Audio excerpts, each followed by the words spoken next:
السلام علیکم ورحمۃ اللہ وبرکاتہ۔ کہتے ہیں کسی نے یہ بقرات سے جا کے پوچھا، مرض تیرے نزدیک مہلک ہے کیا کیا؟ بقرات کو بابائے طب بھی کہتے ہیں۔ تو کہتے ہیں کہ کسی نے ان سے جا کے پوچھا تھا کہ آپ کے نزدیک مہلک مرض کون سے ہیں، یعنی ہلاک کرنے والے مرض کیا کیا ہیں؟ تو ان کا جواب سنیے۔ بقرات نے کہا تھا کہ کہاں دکھ جہاں میں نہیں کوئی ایسا، کہ جس کی دوا حق نے کی ہو نہ پیدا۔ کہ دنیا میں ایسا کوئی دکھ نہیں، ایسا کوئی مرض نہیں جس کی دوا رب نے پیدا نہیں کی ہو۔ ہاں مگر ایک مرض ہے جو لا علاج ہے۔ انہوں نے کہا مگر وہ مرض جس کو آسان سمجھے، اس کو ایزی لے مریض، کہے جو طبیب اس کو ہذیان سمجھے۔ اور اگر ڈاکٹر معالج اس مرض کے بارے میں مریض کو بتائیں تو وہ اتنا ایزی لے مرض کو کہ طبیب کی باتوں کو بکواس اور فضول سمجھے۔ سبب یا علامت گر ان کو سجائے، تو تشخیص میں 100 نکالے خطائیں۔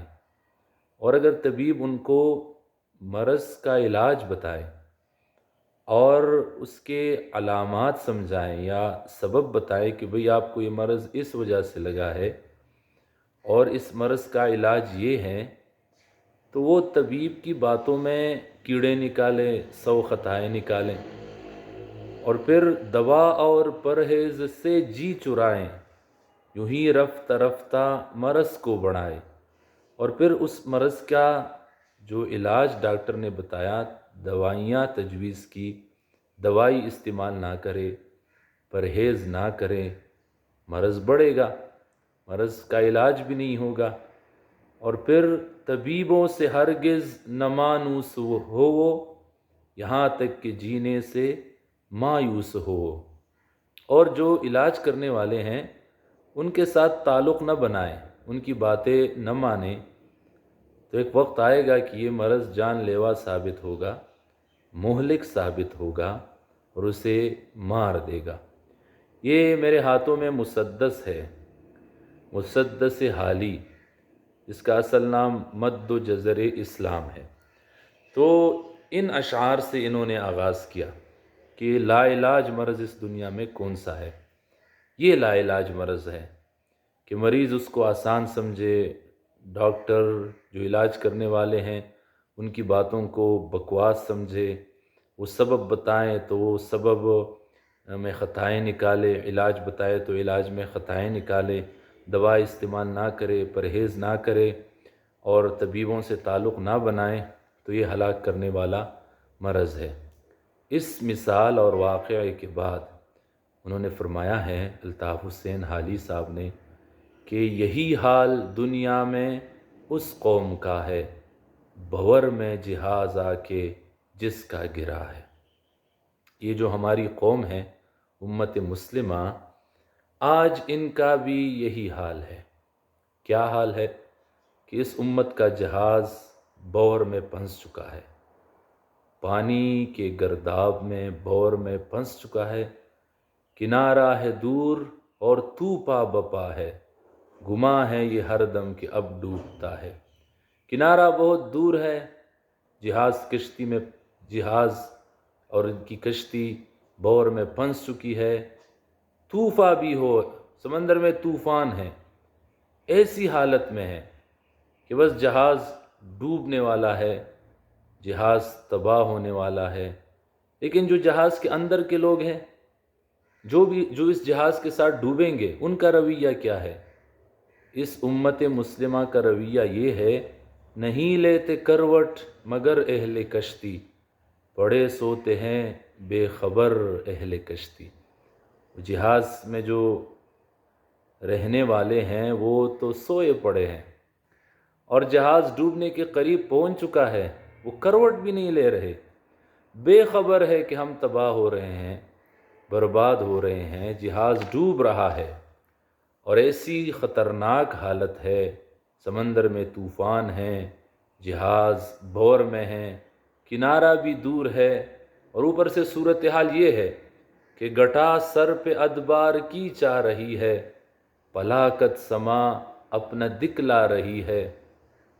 سر پہ ادبار کی گھٹائیں ہیں، موسم خراب ہے، بادل آ چکے ہیں، اور بربادی اور نحوست کی گھٹائیں ہیں، اور آسمان بھی اپنی غربت ہم پہ مسلط کر چکی ہے، اور نحوست پسو پیش منڈلا رہی ہے، چپو راست سے یہ صدا آ رہی ہے، دائیں بائیں سے آوازیں بھی آ رہی ہیں کہ کل کون تھے، آج کیا ہو گئے تم، ابھی جاگتے تھے، ابھی سو گئے تم۔ کہ بھئی خود تھوڑا سوچو، تم کون تھے کل؟ 1000 سال تک تم نے دنیا پر حکمرانی کی ہے، روب و دبدبہ تھا تمہارا، اور اب کیا ہو گئے؟ لیکن قوم کیسی ہے؟ پر اس قوم غافل کی غفلت وہی ہے۔ قوم غفلت میں ہے اور تنزل پہ اپنے قناعت وہی ہے۔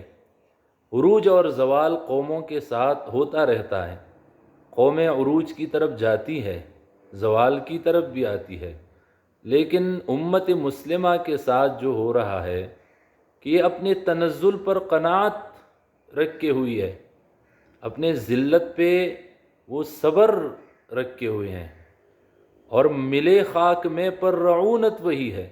امت مسلمہ پچھلے 400 سال سے پوری دنیا میں ذلیل و خوار ہو چکی ہے، ذلت میں مل چکی ہے، لیکن رعونت وہی ہے، اور ہوئی صبح اور خواب راحت وہی ہے۔ نہ افسوس انہیں اپنی ذلت پہ ہے کچھ۔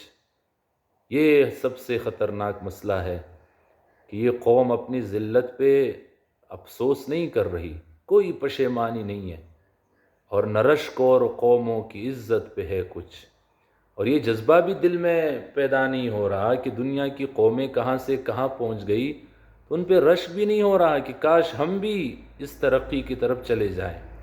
لکھا ہے خوبصورت کہ بہائم کی اور ان کی حالت ہے یکساں، جانور اور ان کی حالت آج کل ایک جیسی ہے۔ جانور بھی اپنی حالت کی بہتری کے لیے کوئی تگ و دو، محنت اور فکر نہیں کرتے، اور یہ امت بھی اسی طرح ہی ہے۔